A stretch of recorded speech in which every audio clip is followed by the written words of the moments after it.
देख रहे हैं इंडिया न्यूज और आपके साथ मैं हूं अनुराग मुस्कान और अब वक्त हो चला है सुपरफास्ट 100 का। आपके साथ मैं हूं। खबरों की शुरुआत करेंगे। सबसे पहले बात निर्भया गैंगरेप मामले की, जिसमें 4 दोषियों की सजा का ऐलान कल होगा। आज दिल्ली के साकेत कोर्ट में इन चारों आरोपियों को दोषी करार दिया गया।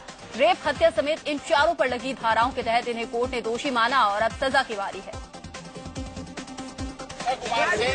कुमार शर्मा, पवन गुप्ता और सभी सेक्शन में जो जांच के समय फ्रेम की गई थी, उन सभी में जज साहब ने दोषी माना है। कल 11 बजे सेंटेंस पर आर्गूमेंट होगी, जिससे ये पता चल सके कि उसको कितनी सजा और कैसी सजा दी जाए। निर्भया गैंगरेप केस में जिन 4 को दोषी करार दिया गया है उनमें विनय शर्मा, अक्षय ठाकुर, पवन गुप्ता और मुकेश कुमार के नाम शामिल हैं। इन सभी पर रेप, हत्या के मकसद से अगवा करने, लूटने का दोष साबित हो चुका है। निर्भया के पिता ने कहा है कि चारों गुनहगारों को फांसी से कम सजा नहीं मिलनी चाहिए।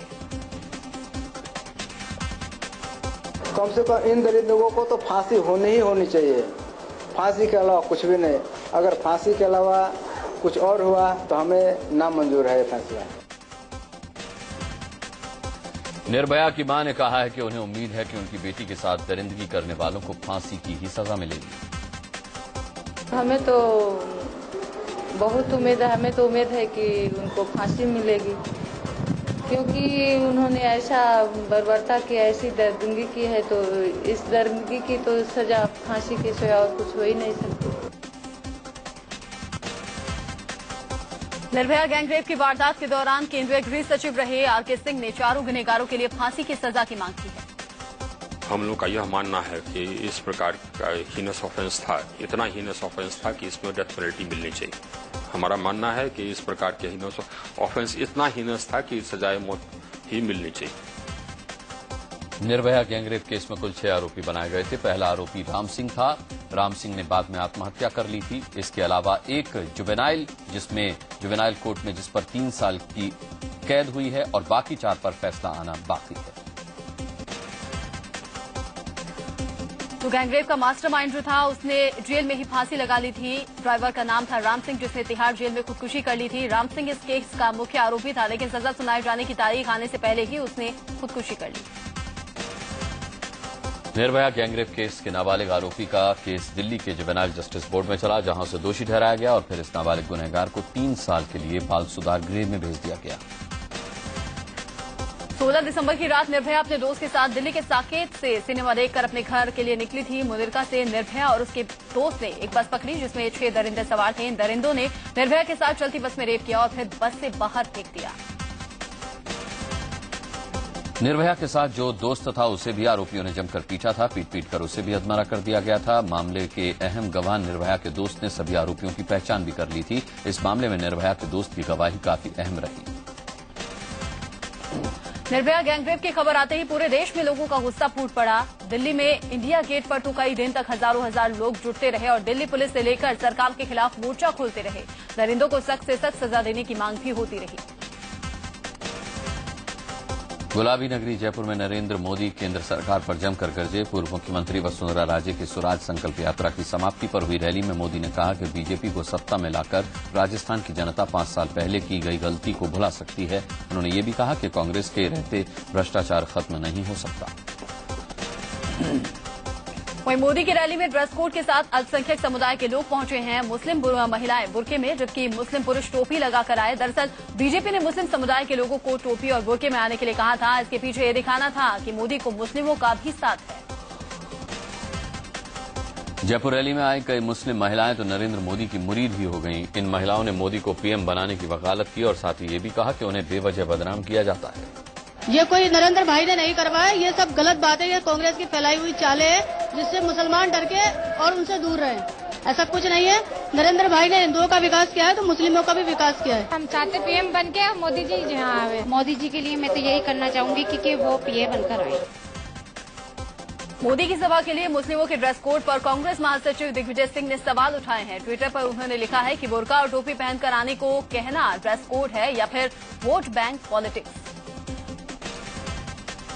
उधर बीजेपी की तरफ से पीएम कैंडिडेट के लिए नरेंद्र मोदी की ताजपोशी लगभग तय हो गई है। आडवाणी के आशीर्वाद से मोदी के नाम का ऐलान होगा। खबर है कि संघ ने मोदी के नाम के लिए आडवाणी को राजी कर लिया है।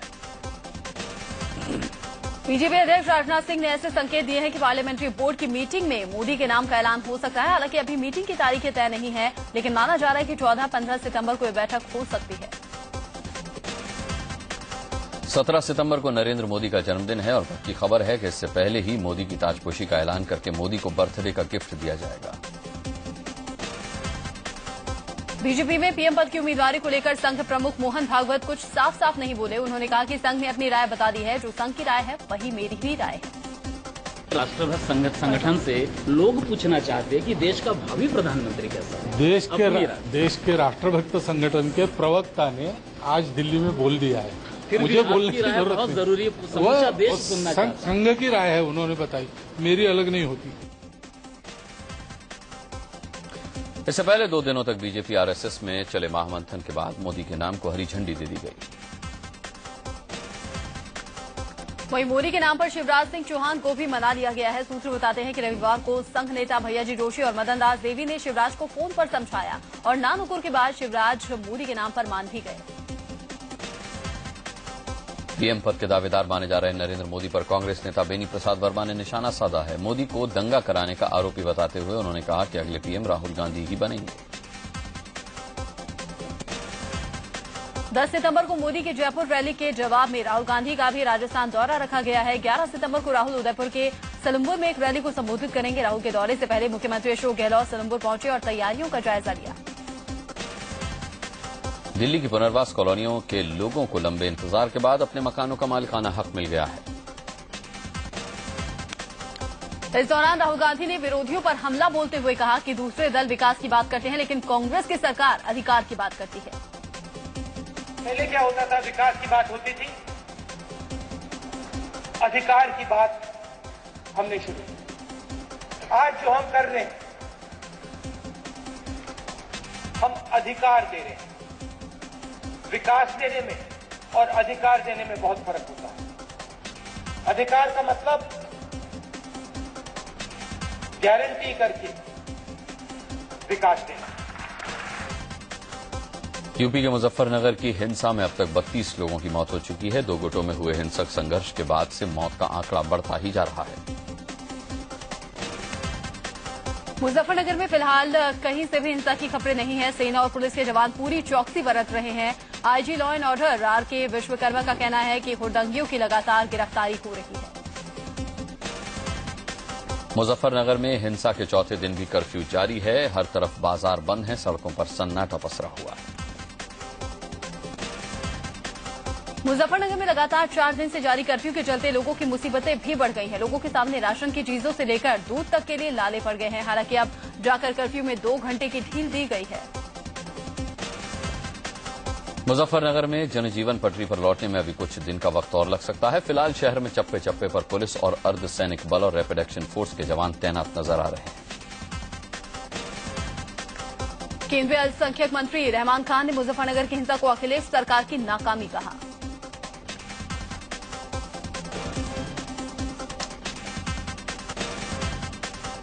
मुजफ्फरनगर हिंसा को लेकर सियासी आरोप प्रत्यारोप का खेल जारी है। केंद्रीय मंत्री श्री प्रकाश जायसवाल ने अखिलेश सरकार पर जमकर निशाना साधा। मुजफ्फरनगर हिंसा को लेकर योग गुरु बाबा रामदेव ने अखिलेश सरकार पर निशाना साधा। हरिद्वार में बाबा रामदेव ने कहा कि यूपी सरकार की नाकामी के चलते मुजफ्फरनगर में हालात बिगड़े हैं। मुजफ्फरनगर हिंसा को लेकर बीजेपी सांसद योगी आदित्यनाथ ने समाजवादी पार्टी पर भड़ास निकाली। योगी आदित्यनाथ ने अखिलेश सरकार के खास समुदाय के तुष्टीकरण का आरोप भी लगाया।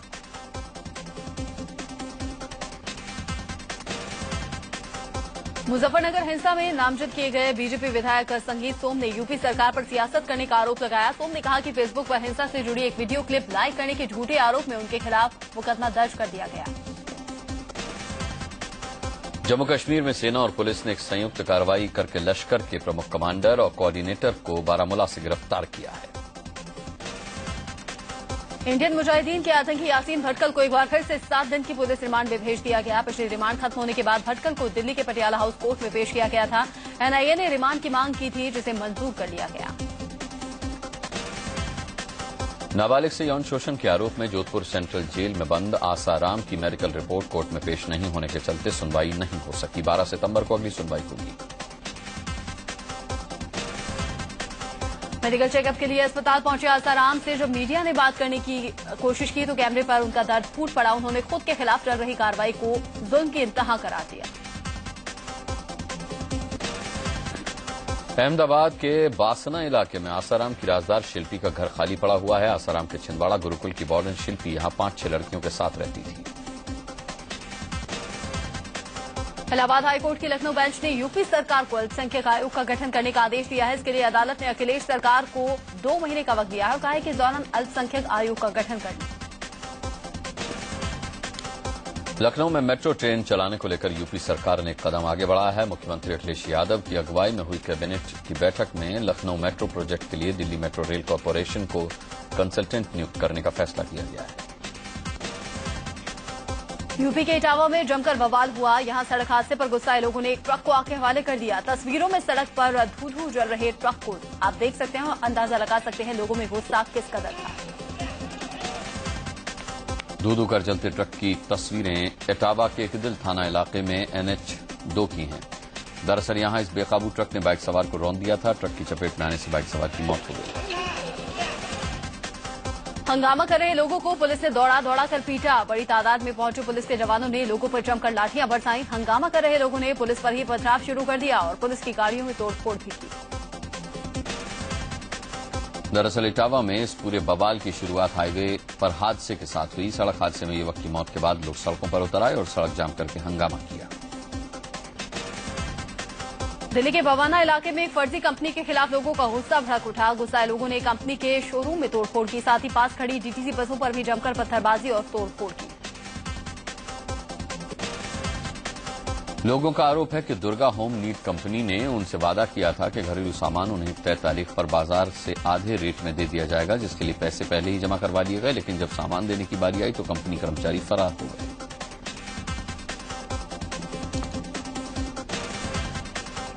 यूपी के मुरादाबाद में पुलिस के एक सिपाही पर संगीन इल्जाम लगे हैं। भूपेंद्र नाम के सिपाही पर एक छात्रा को बंधक बनाकर रेप करने का आरोप है। मामले को लेकर गुस्साए लोगों ने जमकर हंगामा किया। पुलिस ने मामले की जांच शुरू कर दी है।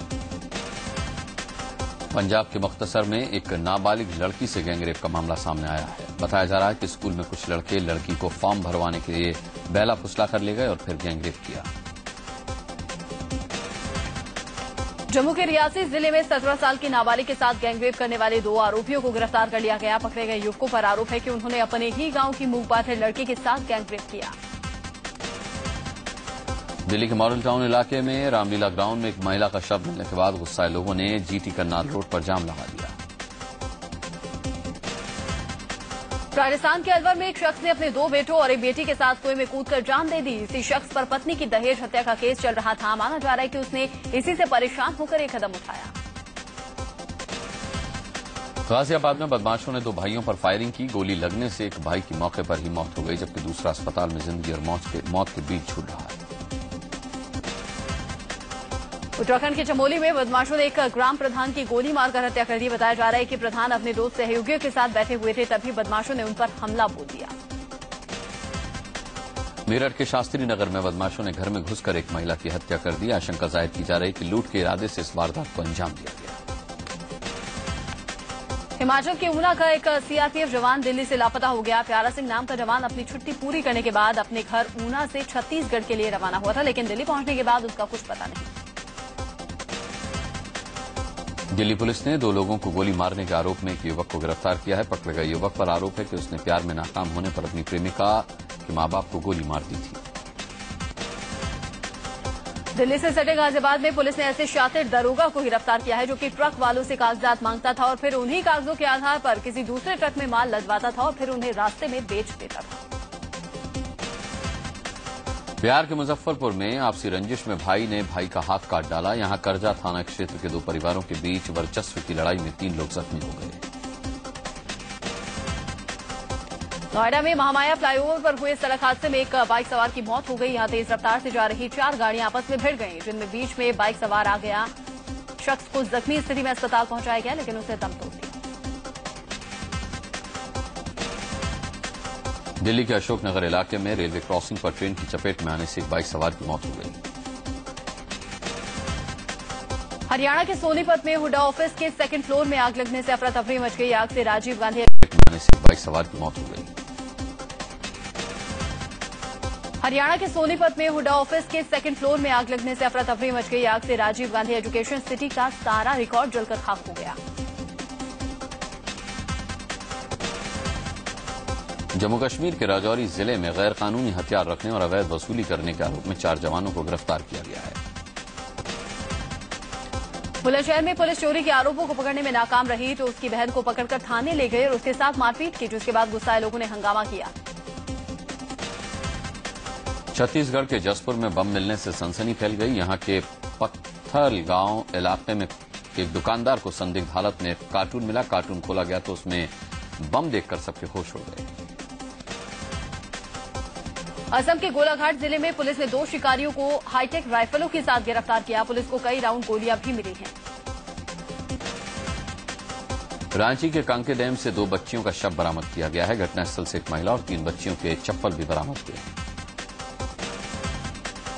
अमृतसर में पासपोर्ट, पैन कार्ड और मैरिज सर्टिफिकेट के नाम पर फर्जीवाड़े का पर्दाफाश हुआ है। यहां जगजीत नाम के शख्स पर उसकी पत्नी ने आरोप लगाया कि उसने फर्जी सर्टिफिकेट के जरिए उसके साथ शादी की है।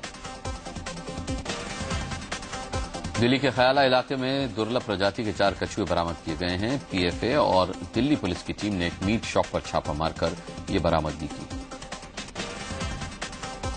उत्तराखंड आपदा के 86 दिन बाद केदारनाथ धाम में एक बार फिर से पूजा शुरू होगी। आपदा में ध्वस्त हो चुकी पानी, बिजली और संचार सेवाएं बहाल कर दी गई हैं। 11 सितंबर की पूजा में मुख्यमंत्री समेत 142 लोग शामिल होंगे। पूजा और मंदिर की सजावट के लिए 4 क्विंटल फूल केदारनाथ धाम भेजे गए हैं। पूजा से पहले 11 सितंबर को मंदिर में सुबह 7 बजे से 11 बजे तक शुद्धिकरण होगा। इसके बाद विधि विधान से पूजा होगी। केदारनाथ मंदिर में कल होने वाली पूजा में शामिल होने के लिए 142 लोगों को पास जारी किए गए हैं। इसमें 7 तीर्थ पुरोहितों समेत मंदिर समिति के 24, पुलिस के 40, राजस्व के 15 और दूरसंचार, पेयजल, स्वास्थ्य और लोक निर्माण विभाग के कर्मचारी शामिल होंगे। केदारनाथ धाम में 11 सितंबर से सिर्फ पूजा शुरू होगी। केदारनाथ यात्रा कब शुरू की जा सकती है, इसका फैसला 30 सितंबर को होने वाली बैठक में लिया जाएगा। 11 सितंबर की पूजा पर विवाद भी खड़ा हो गया है। केदार सभा ने पूजा में स्थानीय लोगों और तीर्थ पुरोहितों को शामिल न करने के विरोध में 10 सितंबर को परंपरागत पैदल मार्ग से केदारनाथ कूच का ऐलान किया है। सलमान खान के घर में बप्पा पधारे हैं। हर साल की तरह इस साल भी सलमान के घर में बप्पा का जोरदार स्वागत हुआ। अभिनेता जितेंद्र चैंबूर ऐसे गणपति पंडाल में पहुंचे जिनका नाम छोटा राजन है। यहां जितेंद्र ने गणपति के दर्शन किए और आधा घंटा यहां रुके। अभिनेता ऋषि कपूर भी बप्पा को अपने घर लेकर आए हैं। कार में बप्पा की मूर्ति के साथ आगे बैठे ऋषि कैमरे में कैद हुए तो घर पर उनकी पत्नी नीतू सिंह बप्पा की अगवानी में जुटी दिखाई दी। मुंबई के छोटे बड़े हर सितारे के घर में गणेशोत्सव की धूम दिख रही है। विवादों में रहने वाली राखी सावंत के घर पर भी गजानन पधारे हैं। महाराष्ट्रियन कपड़ों में सजी राखी सावंत ने विघ्नहर्ता की पूजा की।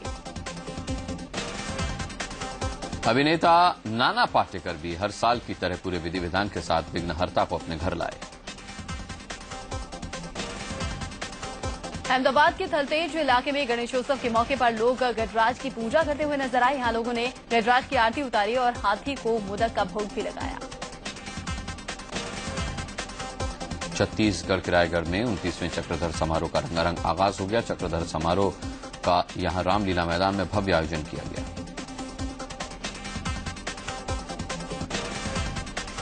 बरेली में बप्पा के भक्तों ने उन्हें 165 किलो के लड्डू का भोग लगाया। यहां हिंदू जागरण एकता समिति की तरफ से एक खास आयोजन किया गया था जिसमें सैकड़ों लोगों ने शिरकत की।